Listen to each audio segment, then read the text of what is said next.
Bismillahirrahmanirrahim. Assalamu alaikum. This is Biotechnology B, and today we are going to talk about what are enteroids in actual. So, here you can see this is a human intestine. Yeah, so this is a human intestine that includes the stomach, heading towards the colon by passing through the ileums. So, if we take a chunk or a particular part, a smaller region from the ileum, it will be called as an isolated crypt.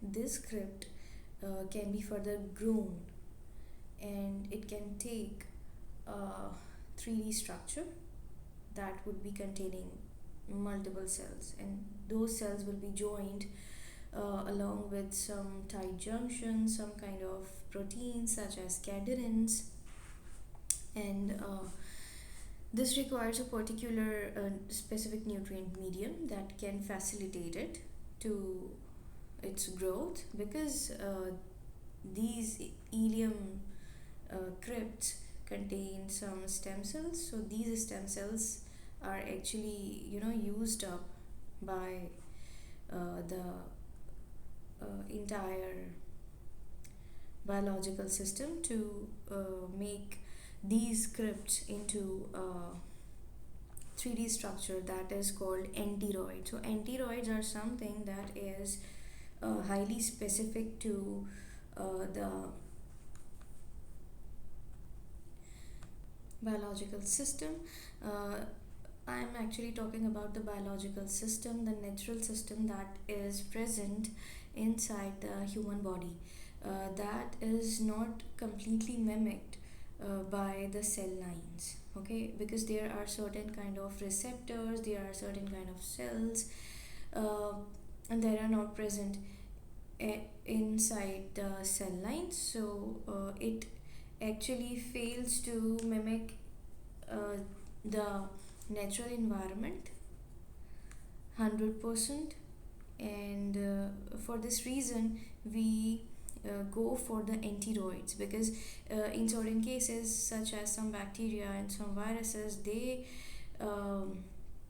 their transcriptomic makeup depends on certain kind of receptor that is present only inside the human body, and this is the only reason these bacterial infections or viral infections are not completely studied up till yet, just because we don't have such kind of cell lines or um, such kind of biological systems that could mimic 100% or sort of 90% to the natural environment. So that's because we use the enteroids. So which kind of bacterial infections are these that are acquiring to be studied through enteroids? One of these examples is the E. coli 015787 strain. So this is a pathogenic strain. As you can see over here, it has a flagellum, and its flagellum actually helps it to get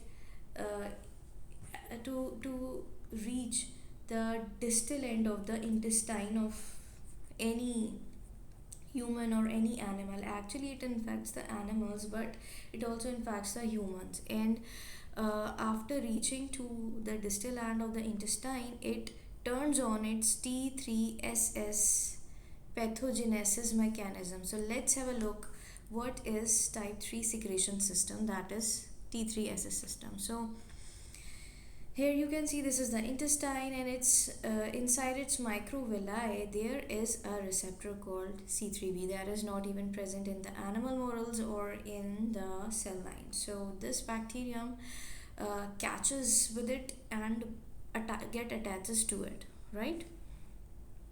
Afterwards, after its attachment, it just turns on its Lee pathogenicity errand, that is locus enterocyte effacement. Okay, so this Lee pathogenicity island is actually responsible for expression of the type 3 secretion system and virulence protein. So after its expression, so this island is a part of its genome, of this bacterial genome, right? And afterwards what happens is certain kind of virulence proteins are expressed by the bacterium. Due to its result, it creates a T3SS needle between the bacteria and the host cell. So this is the interior side of the host cell, because it is represented here as the cytosolic region, right? And this is the bacterium. So this is the T3SS needle, and through this needle it transfers its virulence proteins inside the host eukaryotic cell, that is tyre-entamen.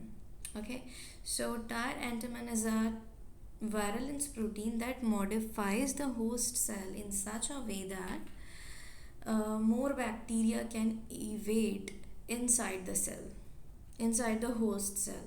So that's how it helps to increase the severity and grade of the infection, right? Because the more the bacteria will get inside the cell of the host, the more will be the infection increased. So how does it work? uh, as I previously told you that this receptor is only present in the human intestine, right? So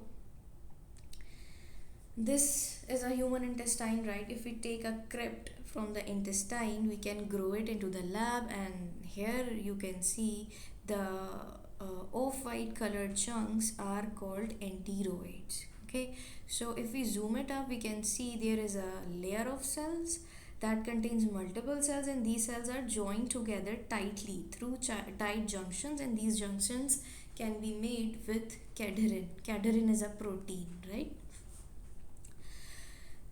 It is very important that these tight junctions must be maintained so that a 3D structure of the particular enteroid tissue will be maintained. To check this, we can pass the electricity through that enteroid chunk if we get the resistance. So it means that there is transepithelial electrical resistance that can be recorded through certain devices, and this means that the cell's polarization and enteroids are stable. This can be done not only by the human intestinal crypts but also from certain stem cell stocks that are available in certain research labs and cellular banks as well, so that these cells can be purchased. But since these cells are very expensive, so this is the reason why we go for the human intestinal crypt, because we can get this kind of crypt after the biopsies of patients. Okay, so this is a research article what I found very useful, that talks about the intestinal enteroid monolayers model, the human intestinal environment for Escherichia coli infection. So we will be talking about it in the later video in detail, and we will be discussing its results and its technique as well. So thanks for watching.